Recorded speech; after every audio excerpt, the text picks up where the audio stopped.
जब हम 7 seater MPV के बारे में विचार करते हैं तो हमारे दिमाग में जो दो गाड़ियां सबसे पहले आती है वो है मारुति की अर्टिगा और रेनो की ट्राइबर। इन दोनों में से किसी एक गाड़ी का चुनाव करना आम ग्राहक के लिए टेढ़ी खीर होता है। आपकी इसी उलझन को सुलझाने के लिए ये वीडियो बनाया गया है। तो नमस्कार साथियों, कारनामा पर मैं गोपाल बिश्नोई आपका स्वागत करता हूँ।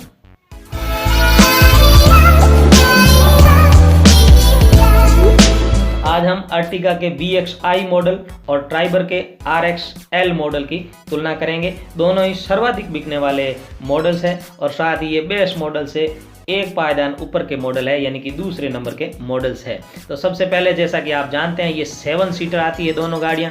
और प्राइस की बात करें तो मारुति अर्टिगा VXI की प्राइस 8,33,000 रुपये है, ये और एक्स शोरूम प्राइस मैं आपको बता रहा हूँ। वहीं रेनॉल्ट की ट्राइबर RXL की एक्स शोरूम प्राइस है 5,78,000।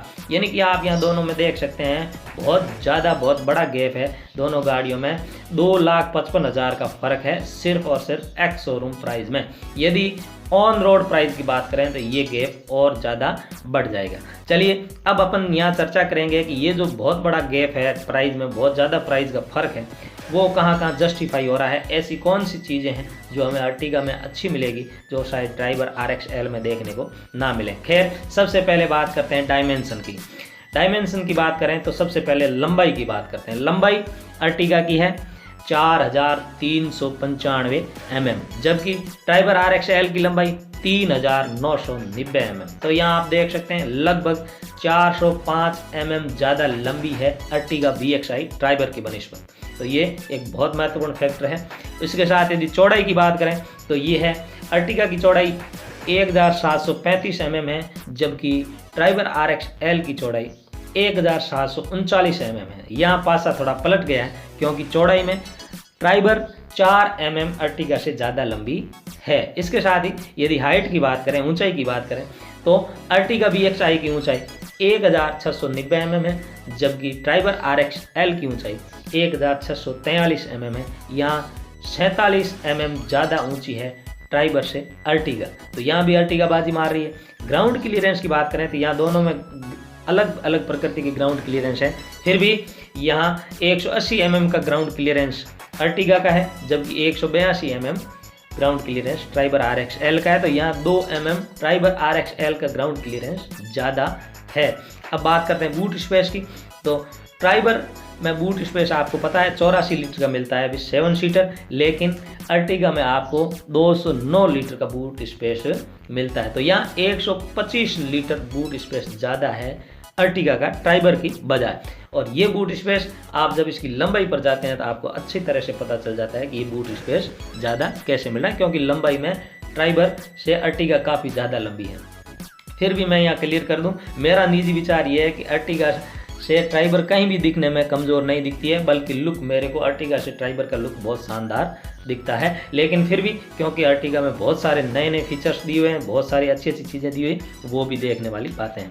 चलिए अब बात करते हैं इंजन पर। इंजन की बात करें तो यहाँ भी ट्राइबर बहुत ज़्यादा बाजी मारती है, क्योंकि ट्राइबर माफ़ करें यहाँ अर्टिगा बहुत ज़्यादा तेज़ है, आगे है, क्योंकि अर्टिगा का इंजन 1462 सीसी का 1462 सीसी का है, जबकि ट्राइबर का इंजन आपको पता है 1000 सीसी का है। तो यहाँ भी ट्राइबर से अर्टिगा लगभग 462 सीसी ज़्यादा तेज़ इंजन है। तो ये इंजन जब इतना अधिक अच्छा है तो निश्चित तौर से पावर वगैरह में बहुत ज़्यादा फर्क पड़ता है, क्योंकि अर्टिगा का इंजन जो है 130 bhp का पावर जनरेट करता है 6000 RPM पर, जबकि ट्राइबर RXL का इंजन है वो 71 bhp का पावर जनरेट करता है 6250 RPM पर। तो इस प्रकार से आप देख सकते हैं। माइलेज की बात करें तो ये इंजन थोड़ा भारी है, लेकिन फिर भी अर्टिगा का माइलेज 19 का क्लेम करती है कंपनी, जबकि ट्राइबर RXL का माइलेज 20 का क्लेम करती है कंपनी, यानी कि 20 kmpl का क्लेम करती है। ट्रांसमिशन की बात करें तो दोनों मैनुअल में आती है, ऑटो में नहीं आती है। अब बात करते हैं थोड़ा और कुछ चीज़ों का, जैसे मान लीजिए पावर स्टीयरिंग है। तो ये दोनों मॉडल्स में आपको पावर स्टीयरिंग मिलेगी, अर्टिगा और ट्राइबर दोनों में ही। पावर विंडो फ्रंट के दोनों में मिलेंगे, लेकिन ये महत्वपूर्ण है कि रियर की बात करें तो रियर यानी कि पीछे के जो दरवाजे हैं उनमें आपको अर्टिगा में तो पावर विंडो मिलता है, लेकिन ट्राइबर RXL में आपको पावर विंडो नहीं मिलेंगे। ट्रंक लाइट की बात करें तो ये भी आप अर्टिगा में ज़रूर मिलती है, तथापि ट्राइबर RXL में आपको ट्रंक लाइट नहीं मिलती है। रियर एस इवेंट्स की बात करें तो यहाँ दोनों में समानता है, बराबरी है, क्योंकि ट्राइबर और अर्टिगा दोनों में आपको रियर एस इवेंट्स मिलेंगे। मैं यहाँ ट्राइबर का मतलब ये है कि मैं RXL की बात कर रहा हूँ और अर्टिगा का मतलब ये है कि VXI की बात कर रहा हूँ, कृपया ये आप ध्यान रखें। इसके बाद बात करते हैं अपन पार्किंग सेंसर की। तो पार्किंग सेंसर दोनों गाड़ियों में रियर के दिए हैं, साइड के पार्किंग सेंसर आपको दोनों गाड़ियों में नहीं मिलेंगे, लेकिन पीछे के पार्किंग सेंसर आपको मिलेंगे। चलिए ग्लोब बॉक्स कूलिंग की बात करते हैं, तो यहाँ फिर से धमाका हो रहा है। फिर भी उससे पहले मैं आपसे एक निवेदन करूंगा कि यदि आपने अभी तक इस चैनल को सब्सक्राइब नहीं किया है तो आप इस चैनल को सब्सक्राइब अवश्य करें, क्योंकि यहाँ गाड़ियों से जुड़ी हुई साधारण बातें साधारण भाषा में आपके सामने प्रस्तुत की जाती है। तो कृपया इस चैनल को सब्सक्राइब करें, लाल बटन को दबा करके उसको काला करें और साथ ही आगे जो घंटी का बटन है उस पर भी आपको क्लिक करना है। चैनल को सब्सक्राइब करने के लिए आप सबका धन्यवाद। चलिए ग्लोब बॉक्स की बात करें तो आपको ट्राइबर में ग्लोब बॉक्स कूलिंग मिलता है, कूल मिलता है, लेकिन आपको अर्टिगा में ऐसा नहीं मिलता है। USB चार्जर की बात करें तो यहाँ भी अर्टिगा में आपको नहीं, जबकि ट्राइबर RXL में फ्रंट में आपको USB चार्जर मिलता है। गियर शिफ्ट इंडिकेटर की बात करें तो ये दोनों मॉडल्स मिलते हैं। ये आजकल काफ़ी चीज़ें कॉमन हो गई, ज़रूरी हो गई है, क्योंकि गियर शिफ्ट इंडिकेटर का मतलब ये है कि गाड़ी यदि आपके गियर मांगती है, ऊपर नीचे करने की आवश्यकता होती है, तो उसमें इंडिकेटर आपको निशान मिल जाता है कि भाई गाड़ी को गियर आपको शिफ्ट करना है, चेंज करना है, बदलना है। इसी प्रकार से कुछ अन्य चीज़ें हैं जो दोनों में कॉमन है, वो भी आपको बताते हैं, जैसे एयर कंडीशनर दोनों में है ही है, हीटर भी दोनों में है, एडजस्टेबल स्टीयरिंग भी दोनों में मिलेगी आपको और कीलेस एंट्री भी दोनों में मिलेगी। सेफ्टी पर चलते हैं। कुछ चीज़ें जो बहुत ज़रूरी होती है वो हर चीज़ हर कार में आवश्यक है, सरकार के ऐसे नियम है, और कुछ चीज़ें जो है वो बजट के हिसाब से उसमें इंस्टॉल की जाती है। खैर एंटी लॉक ब्रेकिंग की बात करें तो एंटी लॉक ब्रेकिंग सिस्टम ये आपको दोनों कारों में मिलेगा, और ब्रेक असिस्ट की बात करें तो ये आपको अर्टिगा VXI में मिलेगा, लेकिन ट्राइबर RXL में नहीं मिलेगा। इसी के बाद साथ हम बात करें सेंटर लॉकिंग की तो ये दोनों में आपको मिलेंगे। चाइल्ड सेफ्टी लॉक है, ये भी आपको दोनों में मिलेंगे। चाइल्ड सेफ्टी लॉक यानी कि पीछे के जो दरवाजे हैं वहाँ एक छोटा सा लॉक दिया होता है, वो लॉक करने के बाद वो दरवाज़ा अंदर से खुलता नहीं है, उससे बाहर से ही खोला जा सकता है। यदि बच्चे पीछे बैठे हैं गलती से दरवाज़ा खुल जाए, इसलिए चाइल्ड सेफ्टी लॉक दिए जाते हैं। और आप देखते होंगे अभी जो कारें आ रही उसमें जो पीछे का मिरर होता है विंडो का, वो भी पूरा अंदर नहीं जाता है, कुछ बाहर रहता है। उसका कारण भी यही है कि कोई बच्चा जो है वो पूरी तरह से अपने हाथ वगैरह बाहर ना निकाल सके। चलिए अब बात करते हैं नंबर ऑफ एयर बैग्स की।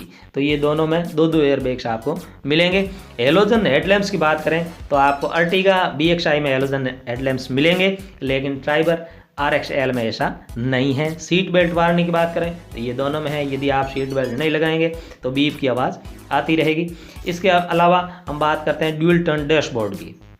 तो यहाँ आपको एक बार फिर से आप देखेंगे कि ट्राइबर बाजी मार रही है, क्योंकि अर्टिगा VXI में ड्यूल टोन डैशबोर्ड नहीं मिलेगा, जबकि ट्राइबर RXL में आपको ड्यूल टोन डैशबोर्ड मिलेगा। क्रोम ग्रिल की बात करते हैं तो फ्रंट में दोनों में आपको ये क्रोम ग्रिल मिलेगा।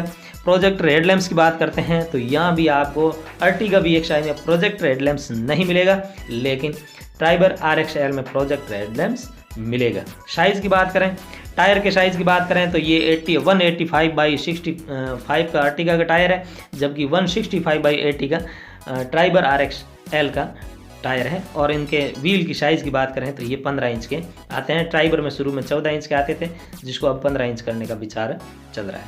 एंटरटेनमेंट में कुछ ज़्यादा नहीं है। फिर भी हम बात करें स्पीकर्स की तो अर्टिगा में आपको 4 स्पीकर्स मिलेंगे, जबकि ट्राइबर RXL में आपको 2 स्पीकर फ्रंट के मिलते हैं, और ये ब्लूटूथ कनेक्टिविटी के साथ आते हैं दोनों।